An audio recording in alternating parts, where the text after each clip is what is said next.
오늘은 요한복음을 통해 보는 제자도 제자의 길 6번째 시간으로 죽이는 길과 살리는 길이라는 제목으로 함께 말씀을 나누겠습니다. 이번 주 말씀 묵상, 매일 묵상하는 데가 사사기 이제 마지막 부분이었죠. 근데 그 부분을 읽고 묵상을 하다가 좀 많은 생각들을 하게 되었습니다. 그리고 오늘 이야기하는 본문의 말씀과 좀 연결되는 부분이 있어서 좀 많은 생각들을 하게 되었는데, 먼저 내용을 좀 간단하게 말씀드리면 이렇습니다. 에브라임이라는 지역이 있죠. 우리가 아는 것처럼 북이스라엘 쪽이 요 위쪽이 에브라임인데, 에브라임 산지에 있는 한 레위인이 있었습니다. 근데 이 레위인이 유다에 살고 있는 유다 지파에 속한 한 여인을 첩으로 맞이하면서 이 이야기가 시작이 돼요. 그러니까 시작부터 좀 이상하죠. 레위인이 첩을 맞이하면서 시작이 되는데, 그 다음에가 재밌는 게 이 첩이 아마도 바람이 좀 났던 것 같아요. 그래서 좀 무서운지 이 남편을 떠나서 도망해서 자기 집으로 돌아가는 이야기가 진행이 됩니다. 그렇게 한 4달 정도 있다가 이 남편 레위인이 이 여인을 찾기 위해서 유다로 가게 되죠. 유다 지파로 가서 가니까 우리가 왜 그런 거 있잖아요. 부부가 싸우고 이 부인이 처가로 돌아갔으면, 그래서 이제 남편이 찾으러 가면 그쪽 집안에 이제 장인 장모가 되게 환대를 해주잖아요. 이렇게 그래 본 경험이 없으셔서 잘 모르시는데, 저도 물론 없습니다. 근데 TV나 보면 이렇게 있죠. 역시 마찬가지로 이 장인이 굉장히 환대를 해주는 거예요. 잔치를 벌려주고, 그래가지고 4일 동안 3일 동안은 막 먹고 자고 거기 속에서 있습니다. 이렇게 돌아가려고 그러는데 더 있다가라 그래가지고 하루를 더 묵고 4일째 되던 날에 이제 돌아가려고 하는 또 잡는 거예요. 근데 레위인은 우리가 아는 것처럼 안식일을 준비해야 되는 사람들이잖아요. 대제사장을 도와서 제사 때를 준비해야 되는 사람이었기 때문에 5일이 지나면 안 되는 것입니다. 그래서 4일째 손길을 뿌리치고 좀 늦은 오후에 길을 떠나게 됩니다. 길을 그때 떠나다 보니까 이제 지나가겠죠. 우리가 보면 여기가 유다고, 유다에서 이렇게 에브라임으로 가려면 베냐민을 지나서 이렇게 가게 되는 그 길을 가게 됩니다. 근데 저녁이 되어서 이제 하룻밤 유숙을 해야 되는 그런 상황이 된 거예요. 그래서 처음에 도착한 곳이 지금 우리가 예루살렘이라고 부르는, 이 땅의 이름이 원래 여부스라는 이름이었는데 이 당시만 해도 아직 정복되지 않았던 것 같아요. 그래서 그곳에서 이제 날이 저무니까 이곳에서 머물러야 합니까? 라고 종이 묻게 돼요. 그러니까 이 레위인이 여기는 이방인의 땅이니까 여기 말고 우리 이스라엘 사람들이 사는 곳으로 가자, 이렇게 이야기를 합니다. 그리고 간 곳이 그거보다 조금 위쪽에 있는 기브아라는 동네였어요. 그 동네는 베냐민에 속한 땅이었습니다. 이것을 잘 이해하셔야 돼요. 그러니까 지금 어디에서 머물지 않고 어디로 가요? 이방인들의 땅을 떠나서 같은 이스라엘 사람들의 동족이 있는 땅으로 갑니다. 그러고 나서 기대가 있었겠죠. 밤 늦은 시간에 유숙을 해야 되는데, 다른 집에서 하룻밤을 머물러야 되는데 이방인들은 자기들한테 잘 안 해줄 것 같은 거죠. 근데 동족들은 잘 해줄 수 있잖아요. 그래서 이제 그곳으로 가게 됐는데, 이 이스라엘의 전통이 뭐가 있냐면 이 나그네를 대접하는 게 전통이에요. 이게 율법에도 나와 있거든요. 나그네에게 잘해줘라. 이렇게 보니까 어떻게 되냐면 큰 대로 같은데 이 나그네들이 저녁에 서 있으면 지나가던 그 지역 사람이 그 사람들한테 가서 초청을 하게 됩니다. 우리 집에 와서 하룻밤 주무시고 가십시오, 이러는 거죠. 그러면 이제 가서 발도 씻겨주고 막 이런 절차들이 있어요. 그걸 기대했던 것 같아요.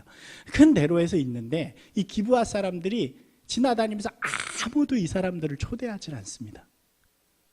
아무 관심을 갖지 않아요. 그래서 늦은 밤이 되도록 이거 어떻게 하지? 길에서 있어야 되나? 그러고 있는데 마침 그곳에 누가 있었냐면 같은 에브라임 출신의 한 사람이 있었던 거예요. 이 사람이 가다가 레위인을 보고 동양이죠. 그래서 이 사람을 초청하게 돼서 자기 집으로 데려가게 됩니다. 그런데 문제는 뭐냐면 이제 초청해서 밥도 먹고 발도 씻겨주고 이러는 상황 속에 갑자기 소란이 일어나는 거예요. 밖에서 막 난리가 치면서 문을 두드리면서 이렇게 무슨 일인가 봤더니 그 지역 기브아에 있는 사람들, 성경에는 불량배라고 이야기를 합니다. 근데 그냥 기브아 사람들인 거예요. 이 사람들이 막 난리를 치면서 지금 여기 들어간 외부인을 우리가 봤는데 그 사람은 우리에게 내놓아라. 그러면서 성경에는 이렇게 우리가 그들과 상관하리라 이렇게 이야기해요. 욕을 보이겠다 이렇게 이야기하는 거죠. 여러분 이렇게 어느 게 기억이 나지 않으시나요? 어떤 상황? 이 앞에 우리 창세기에 등장하는 상황 속에서 이 소돔에서 있었던 이 아브라함의 조카 롯이 이렇게 천사들이 왔을 때 했던 그런 일들이 일어나는 거예요. 가장 악한 땅에서 일어났던 일들. 그게 지금 여기에서 그대로 일어나는 거예요. 그래서 이 노인이 이 사람은 절대로 내어주면 안 되니까 자기의 딸이 결혼을 안 해서 자기 딸과 지금 보니까 이 남자의 첩이 있잖아요. 이 두 명을 내어줄 테니까 이 남자는 건들지 말아라고 이야기를 해요. 그래서 이 사람들이 계속 두드리면서 소란을 피니까 결국 이 레위인의 첩이 끌려나가게 됩니다. 내어주게 돼요. 그리고 나서 밤새도록 괴롭힘을 당하게 되고 아침 새벽에 집 앞까지 기어와서 집 앞 문 앞에서 죽게 돼요. 여러분 지금 제가 이야기하는 게 성경에 나와 있는 이야기입니다. 다른 데 나와 있는 게 아니고요. 그리고 나서 아침에 새벽에 문을 열었는데 자기 첩이, 정말로 사랑하는 자기 첩이 거기 앞에서 욕보인 채로 죽어져 있는 거죠. 이 레위인이 그 첩을 나귀에 싣고 집으로 돌아갑니다. 집으로 돌아가서 이 첩의 시체를 12조각을 내요. 그리고 이스라엘의 각 지파에 다 보냅니다. 사람을 통해서 보내고 그 사람을 통해서 그 지파들에게, 각 사람들에게 이 일에 대해서 알리게 돼요. 어떻게 됐을까요? 이 분노가 불길듯이 일어나는 거죠. 그리고 이 미스바라고 하는 실로에서 가까운 지역이 있었는데 그곳에 온 이스라엘 사람들이 다 모입니다. 그때 모인 군사만 40만 명이라고 성경에 돼 있어요. 이 40만 명이 모여가지고 이 레위인을 불러서 무슨 일이냐라고 자세하게 경위를 묻고 이 레위인이 이러이러해서 이런 일을 당했다. 그러고 뭐라고 이야기하냐면 너희가 마땅히 해야 할 바를 나에게 알려라. 무엇을 해야 할지 너희들이 알겠느냐라고 이야기를 합니다. 이들이 그러면 이 기브아를 징계하기로 결정을 하는 거예요. 우리가 이들을 징계하고 하겠다라고 결정을 하고 40만 명이니까 엄청나게 많은 사람들이잖아요. 그리고 나서 어떻게 하냐면 이 기브아가 베냐민에 속한 사람들이라 그랬잖아요. 베냐민 지파에 연락을 다 취합니다. 뭐라고 이야기하냐면 기브아가 이런 일을 했으니까 너희가 기브아를 우리에게 내어주라. 이런 일을 한 사람들을 내어주라 라고 했는데 이 베냐민이 웃기는 지파예요. 이게 호전적이고 완전히 깡이 센 지파입니다. 베냐민이 원래 맨 막내잖아요. 근데 엄청나게 강한 지파예요. 싸움도 제일 잘하고. 이 지파가 오히려 기브아를 감싸는 거예요. 너희가 왜 우리 지파를 건드려? 한번 해보려면 해봐. 그리고 기브아의 사람들이 모이기 시작합니다. 이 베냐민 사람들이. 수를 세보니까 2만 7천 명 정도 되는 것 같아요. 2만 7,700명 정도, 800명 정도 되는 것 같아요. 그러니까 숫자가 상대가 안 되잖아요. 40만 대 이렇게 되니까. 근데 이 둘의 전쟁이 시작이 되어집니다. 그래가지고 뭐 자세한 건 우리가 성경 공부 시간에 좀 더 이야기를 할 거예요. 우리 사사기 하고 있으니까. 어쨌든 싸움이 진행되어 있는데 처음에 이스라엘이 대패를 해요. 한 2번 정도 계속 집니다. 그러고 나다가 이제 다른 방법을 쓰고 하나님의 도우심을 구하면서 막 매복도 하고 이러면서 마지막 3번째 전투에서 여기를 기브아를 정복을 하게 됩니다. 그 기브아를 이제 징계를 하게 된 거죠. 근데 문제는 여기서 끝나지가 않아요. 여기서 끝나지가 않고 이 사람들이 끝까지 참여한 베냐민 사람들을 다 죽입니다. 베냐민 지파가 지금 한 이 정도 되잖아요. 땅이 크진 않아요.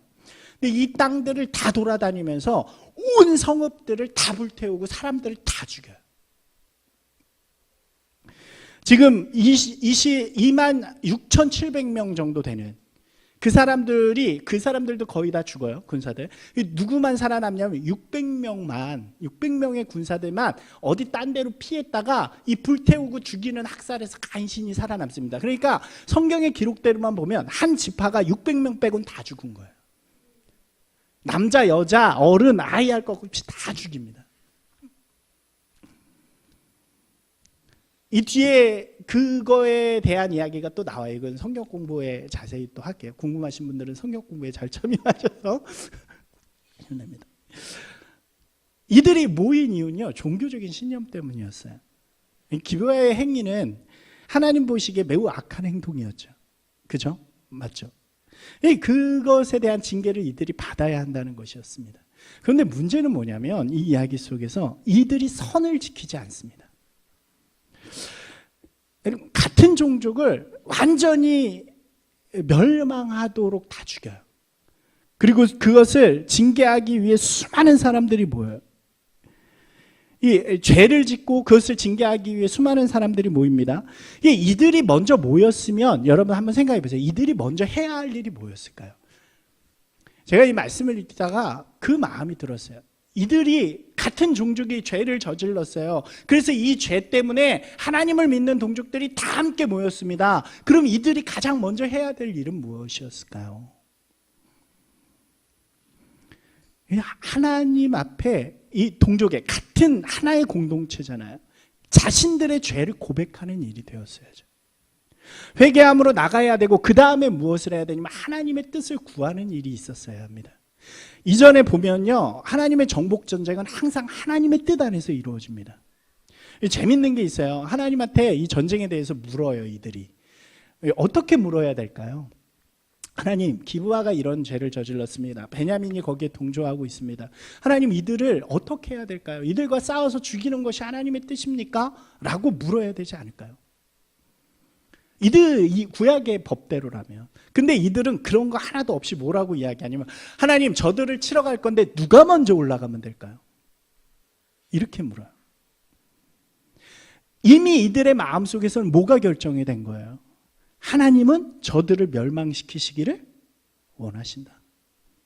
하나님의 뜻을 이미 그들이 가지고 있는 거죠. 그리고 그들을 옹호하는 자신들에게 뜻과는 뜻을 거스르는 베냐민까지 한 명도 빼지 않고 다 죽이는 일까지 하게 되어지는 거죠. 여러분 보세요. 잘못된 종교적인 신념이 있어요.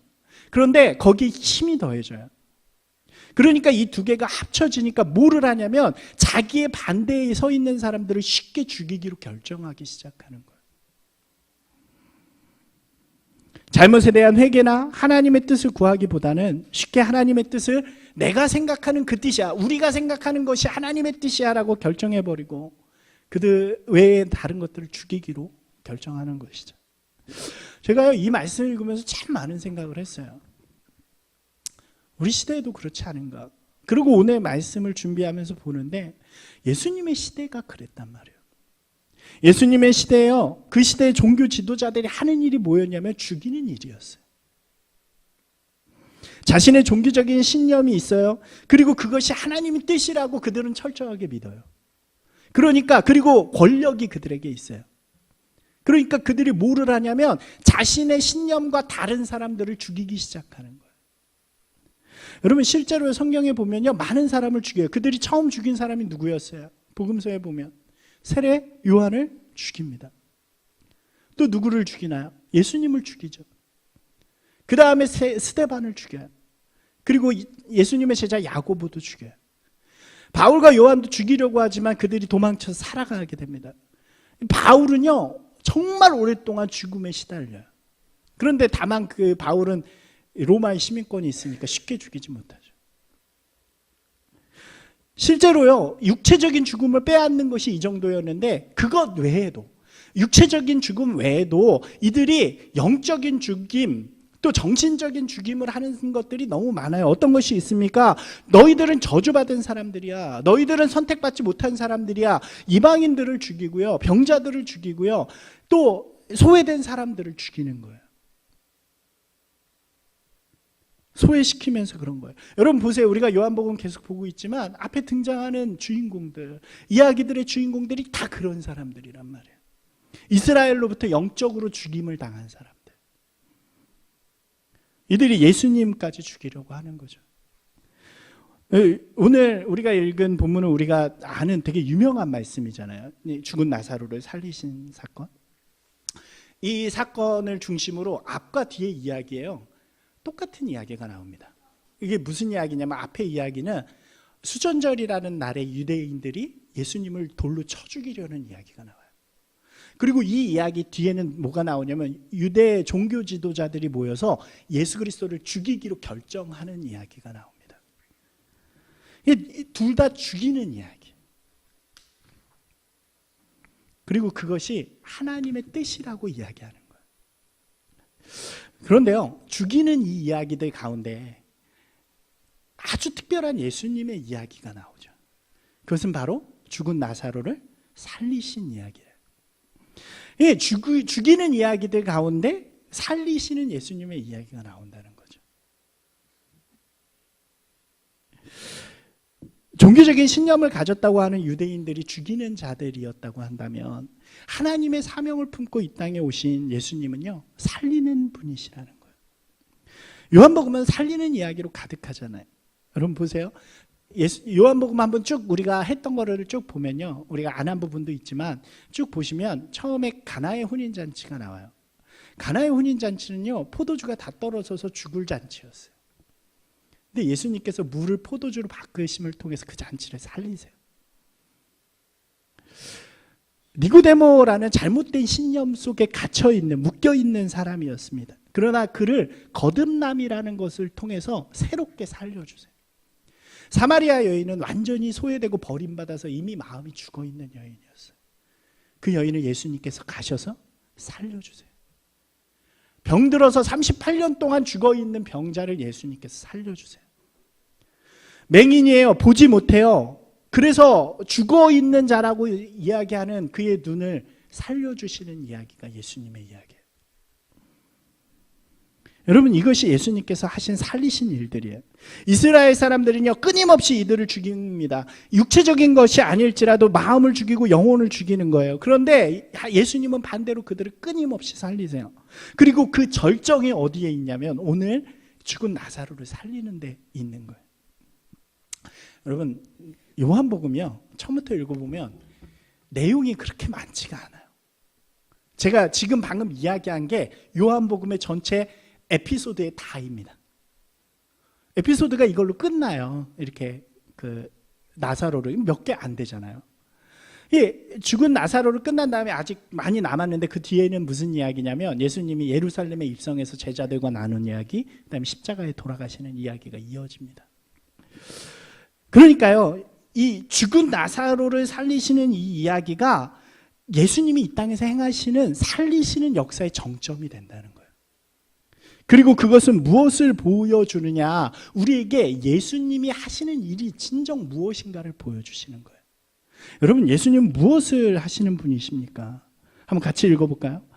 예수님께서 이 땅에 오신 이유는 죽은 자들을 예수님께서 공생의 기간 동안 그것을 보여주신 다음에요, 마지막 진짜 이 땅 가운데 죽어있는 영혼을 살리시기 위해 십자가의 길을 걸어가시게 돼요. 우리 오늘 본문인 나사로 이야기를 잠깐 볼까요? 나사로라는 이름을 우리가 많이 알잖아요. 많이 알아요. 혹시 모르시는 분 있나요? 나사로라는 이름을? 많이 알죠. 근데 여러분, 의외로요, 나사로는 성경에 단 2번밖에 등장하지 않습니다. 근데 그것도 한 번은 부자와 나사로라는 예화를 통해 등장해요. 사람이 아니라 예화 속에 등장하는 거고요. 딱 한 번 등장하는데 여기 등장하는 거예요. 근데 왜 우리가 다 알아요? 임팩트가 강한 거예요. 죽었다가 살아났으니까. 굉장히 친했던 것 같아요. 예수님과 그 가정 자체가 좀 같이 많이 어울렸던 것 같아요. 근데 이 나사로가 병들게 됩니다. 죽을 병이었던 것 같아요. 그래서 그의 누이였던 마르다가 예수님께 사람을 보냅니다. 그리고 이렇게 표현해요. 당신의 사랑하는 자가 지금 병들어 죽게 되었습니다. 좀 와주십시오 라고 이야기하는 거죠. 예수님께서 쉽게 결정하지 못하세요. 이게 지금 몇 가지 이유가 있지만 그 중에서 외견적으로 보이는 이유는 이 바로 전에 어떤 일이 있다 그랬어요. 아까 말씀 속에서 유대인들이 예수님을 죽이려고 했다 그랬죠. 그래서 예수님이 갈릴리로 피한 상황이거든요. 근데 다시 그 길로 가야 된다는 것은 어떤 길이냐면 죽음의 길로 들어가는 것을 의미합니다. 제자들 사이에서도 의견이 분분하고 성질 급한 도마가 그래 우리 예수님과 함께 죽으러 가자 막 이런 정도로 얘기하기도 합니다. 시간이 좀 지나고 그곳으로 가시게 돼요.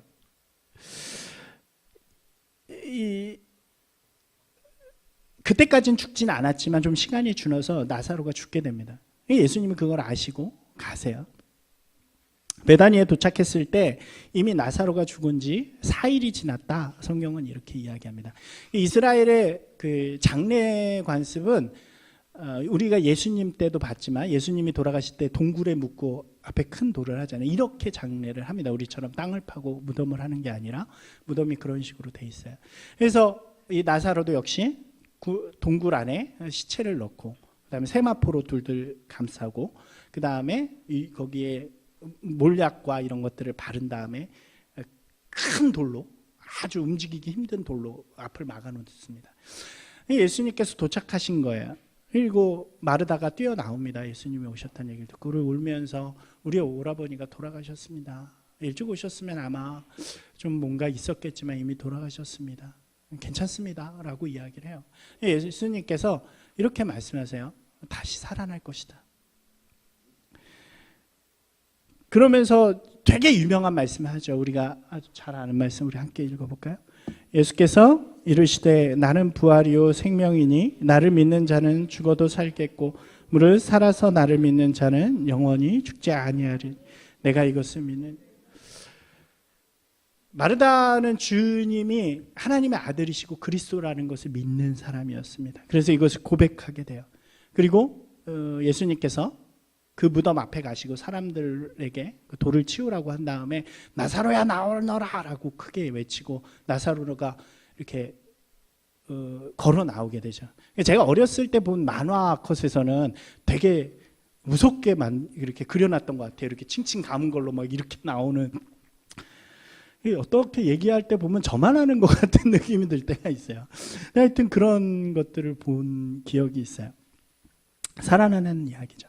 근데 이 이야기가요, 우리가 요 이야기만 보면 크게 감흥이 없습니다. 왜냐하면 죽은 자가 살아난다는 게 우리 가운데 그렇게 막 뜨겁게 다가오기가 어렵잖아요. 근데 이것의 정과 오를 함께 읽으면서 우리가 이 내용들을 좀 이해하면 이것만큼 은혜가 되는 게 없는 것 같아요. 예수님께서 이 베다니로 오신다는 것은 죽음의 길을 가신다는 거예요. 여러분 이것이요, 예수님께서 죽어야 할 줄을 알면서도 그 길을 가시는 거예요. 왜 그렇습니까? 죽은 자를 살리기 위함이죠. 이게 예수님이 가시는 길이에요. 예수님이 가셔야만 하는 길이고요. 예수님의 마지막 길이 바로 그런 길이죠. 죽음의 십자가의 길을, 그 길이 죽음인 줄도 알면서 죽어야 하는 우리들을 살리시기 위해서 그 길을 스스로 홀로 끝까지 걸어가시는 거죠. 그것을 잘 보여주는, 미리 우리에게 보여주는 이야기가 바로 이 죽은 나사로의 이야기란 말이에요. 그리고 그 길을 믿고 믿음으로 고백하는 자는 죽은 나사로가 살아난 것처럼 우리의 죽은 영혼들이 하나님 앞에 살아나게 된다는 거죠. 여러분, 모두 죽이는 세상을 살아가죠. 그런데 그 세상 속에서 오직 예수님은 살리는 길을 가시는 거예요. 홀로 살리는 길을 가시고 더 많은 이들이 죽은 자 가운데서 살아나도록 하기 위해서 스스로의 죽음의 길을 선택하고 가신다는 거예요. 그리고 그가 가신 죽음과 저주의 길을 통해서 우리에게 죽어야만 하는, 아니 죽어 있는 우리가 영생과 축복의 놀라운 역사들, 은혜들을 경험하게 된다는 거죠. 여러분, 이것이 기가 막힌 게 아닐까요? 여러분, 어떻게 보면 이 세상도 다 죽음의 길로 가고 있어요. 죽이는 길을 가죠. 죽이는 싸움을 해요. 높아지기 위해서 더 죽이고요. 내가 더 많이 가지기 위해서 죽이고요. 더 유명해지기 위해서 죽이고 화려해지기 위해서 죽입니다. 심지어 꼴보기 싫어서 죽이기도 하고요. 너무나도 죽이는 세상 가운데 살아가고 있어요. 여러분, 종교도 마찬가지예요. 종교적인 신념이요, 이 땅 가운데 얼마나 많은 사람들을 죽이나 몰라요. 역사적으로도 보면 수많은 사람이 종교라는 이름으로 죽어갔잖아요. 마녀사냥이라는 이름으로 죽어가기도 하고요. 우리와 종교가 다르다는 이유로 처형당하기도 하고요. 여러분, 이렇게 이 식민지 역사를 보면 굉장히 기독교가 부끄러운 역사를 가지고 있어요. 근데 중요한 건 그러면서 무엇이라고 이야기하냐면 그것이 다 하나님의 뜻이라고 우리가 이야기를 하는 거예요. 여러분, 하나님의 뜻을 함부로 이야기하지 않기를 원합니다. 하나님의 뜻은요, 죽이는 데 있는 것이 아니에요. 잘못된 종교 신념을 가지면, 그리고 그 종교 신념이 어떤 힘과 만나게 되면 그것이 항상 죽이는 일로 우리 가운데 온단 말이죠. 어떤 사람을 죽이나요? 우리랑 다른 사람들, 소외된 사람들, 죄인이라고 여겨진 사람들을 다 죽여야 돼요. 이슬람 사람들, 이슬람을 믿는 사람들도 다 죽여야 되는 사람들이고요. 동성애를 하는 사람들도 다 죽여야 되는 사람이 되는 거예요. 죄인들은요, 다 죽어야 돼요. 그게 정말 하나님의 뜻이냐고요. 여러분, 그렇지 않잖아요. 예수님은 오히려 그렇게 죽어가는 사람들을 만나고 회복시키시고 살리시는 거예요. 그리고 마지막으로 모든 죄인들을 살리시기 위해서 십자가의 길, 그 죽음의 길로 가시는 것입니다. 그 죽음은 모든 사람을 살리는 길이 돼요. 예수님께서 나사로를 살리시기 위해 가시기 전에 하신 말씀이 있어요. 이건 맹인을 고치시기 전에도 하신 말씀이에요. 한번 같이 읽어볼까요? 예수께서 들으시고 이르시되 이 병은 죽을 병이 아니라 하나님의 영광을 위함이요 하나님의 아들이 이로 말미암아 영광을 받게 하려 함이라 하시더라. 여러분, 하나님의 영광이 지금 어디에 있다고 이야기하는 거예요? 죽일 때 있다고 하는 거예요? 아니요. 하나님의 영광은요, 살릴 때 있다는 거예요. 죽어가는 자를 살릴 때 하나님께서 영광을 받으신다는 거예요. 예수님이 이 영광을 위해 십자가에 달려 돌아가시는 거예요. 그리고 제자들에게 뭐라고 말씀하세요? 너희도 이 길을 따라와라. 너희도 내가 간 길을 따라와라. 죽이는 길이 아니라 살리는 길을 살아라 라고 이야기를 하죠. 뒤에 우리가 이제 나중에 나누겠지만 14장에 보면 예수님께서 제자들에게 이런 말씀하세요. 같이 한번 읽어볼까요? 내가 진실로 진실로 너희에게 이르노니 나를 믿는 자는 내가 하는 일을 그도 할 것이요 또한 그보다 더 큰 일도 하리라. 너는 내가 아버지께로 감이라. 이 종종 이 말씀을 좀 잘못 말씀하시는 분들이 계세요. 이 기적으로 연결해서 예수님이 사람도 살리고 병자도 고쳤으니까, 그리고 이렇게 말씀하셨으니까 여러분도 병자를 살리고 사람을 고치는 기적을 할 수 있습니다 라고 이야기하는 사람들이 있어요. 근데 그 얘기가 아니에요. 우리가 쭉 내용을 보면 그게 아니라 예수님이 어떤 길을 사셨어요. 이 이야기 바로 전과 뒤에 무슨 이야기가 나오냐면 사랑하라고 이야기한단 말이에요. 내가 사랑해서 죽이는 길이 아니라 살리는 길을 가고 내가 죽음을 통해서 사랑하는 길을 가니까 여러분도 그 길을 가십시오. 여러분, 제가 한 것보다 여러분들은, 제 길을 따라오는 여러분들은 더 큰 사랑을 할 수 있습니다. 더 큰 살리는 일들을 할 수 있습니다. 이렇게 말씀하시는 거예요. 그리고 실제로 그 일들이 일어나요. 예수님의 길을 따르는 제자들이 다 죽음의 길로 가요. 왜요? 살리기 위해서. 그래서 예수님은요, 보면 3년 일하셨어요. 그리고 유대라는 땅을 떠나본 적이 없어요. 그런데 제자들은 거기다 바울까지 온 세상을 살리는 역사를 하게 되죠. 여러분, 우리에게도 오늘 동일하게 말씀하시지 않을까요? 너희도 내 길을 따라와라. 죽이는 자가 되지 말고 살리는 자가 되라. 내가 한 것보다 여러분이 더 많은 일들을 할 수 있습니다. 더 많은 이들을 살릴 수 있습니다. 여러분, 그 길을 따라가는 것이 제자도란 말이에요.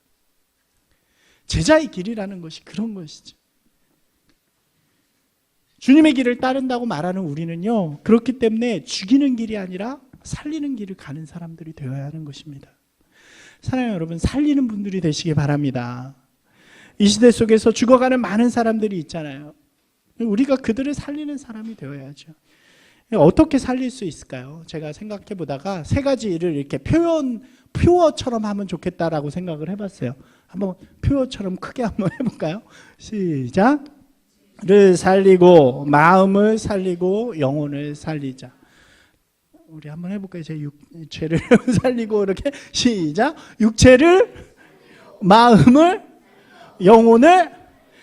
쭉 이렇게 많지 않은 인원이 이렇게 하려니까 되게 부끄럽네요. 원래 이렇게 힘있게 해야 되는 건데. 육체를 살린다는 것은 무슨 의미입니까? 우리가 실제로 뭐 죽은 자를 살아라라고 이야기할 수는 없잖아요. 그런 것이 아니라 육체의 필요 때문에 죽어가는 이 세상에 많은 사람들이 있어요.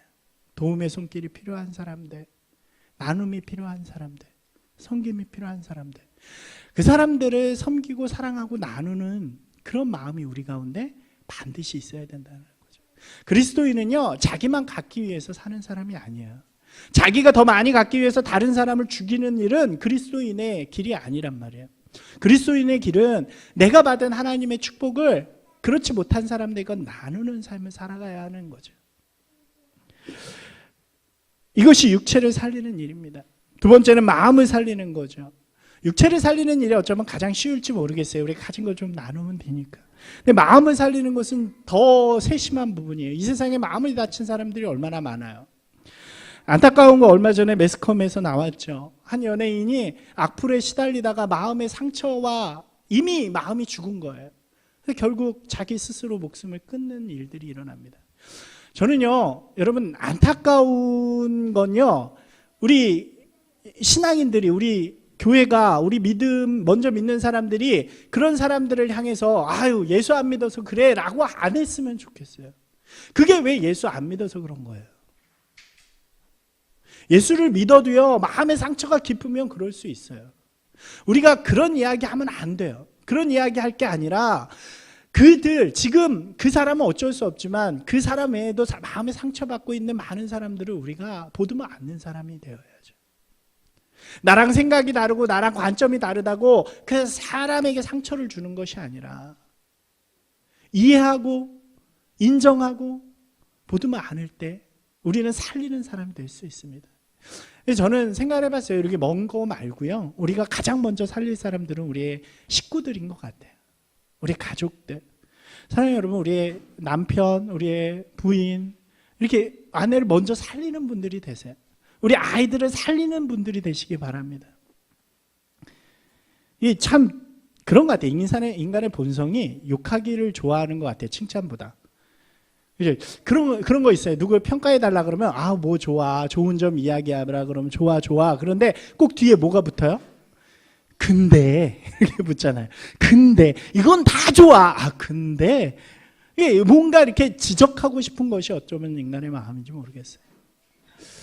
우리가 좀 이렇게 상처 주는 이 시대에 서로를 세우고 서로를 일으켜주고 칭찬해줘서 그 마음을 살리는 저와 여러분이 되기를 소망합니다.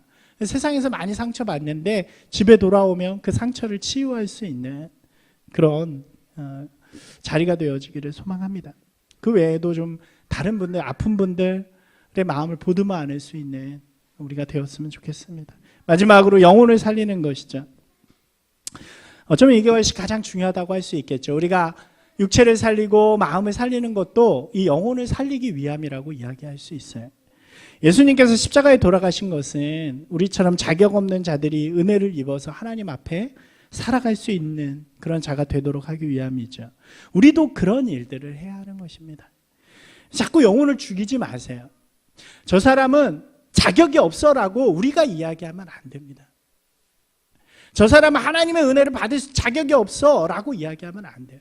여러분, 제가 가끔 말씀드려요. 세상은 죄인과 신자로 나뉘는 게 아니에요. 하나님의 관점이 하나님을 잘 믿는 사람과 하나님을 믿지 않는 사람, 너는 천국 갈 사람, 지옥 갈 사람 이렇게 나뉘지 않는다고요. 하나님의 관점은 이미 하나님을 믿는 자와 하나님을 믿어야 될 자로 나뉘는 거예요. 여러분, 하나님의 시선은 항상 어디가 있을까요? 저는 분명히 믿어요. 예수님의 예화나 이런 것들을 보면 예수님도 99마리의 양이 아니라 잃어버린 한 마리의 양을 찾으러 간단 말이에요. 그러니까 하나님의 시선은 믿어서 잘 하나님의 뜻대로 살아가는 자들은 놔둬도 괜찮은 거예요. 누구에게 있냐? 믿지 않고 악하고 죄악 가운데 있는 사람들에게 있는 거죠. 그러면요, 우리가 사람을 살리는 일은 뭐냐면 우리 믿는 사람들끼리 똘똘이 뭉쳐서 세상을 향해서 싸우는 일이 아니라 그들을 향해서 우리의 사랑과 복음과 은혜를 나누는 일이 되어야죠. 여러분, 우리가 돕는 삶, 육체를 살리는 삶을 살아야 하는 이유도 그렇고요. 우리가 다른 사람의 마음을 보듬어 안아야 하는, 더 참고 더 인내하고 더 우리가 손해보면서 살아야 하는 이유도 다 여기에 있는 거예요. 왜요? 복음을 한 명에게라도 더 전하기 위해서. 그래야 세상에 믿지 않는 사람들이 우리를 보면서 야, 저거 믿을 만하구나, 나도 믿어보고 싶다라고 하지 않겠습니까? 사랑하는 여러분, 살리는 분들이 되시길 바랍니다. 다시 한번 해볼까요? 힘차게 시작. 육체를 살리고 마음을 살리고 영혼을 살리자.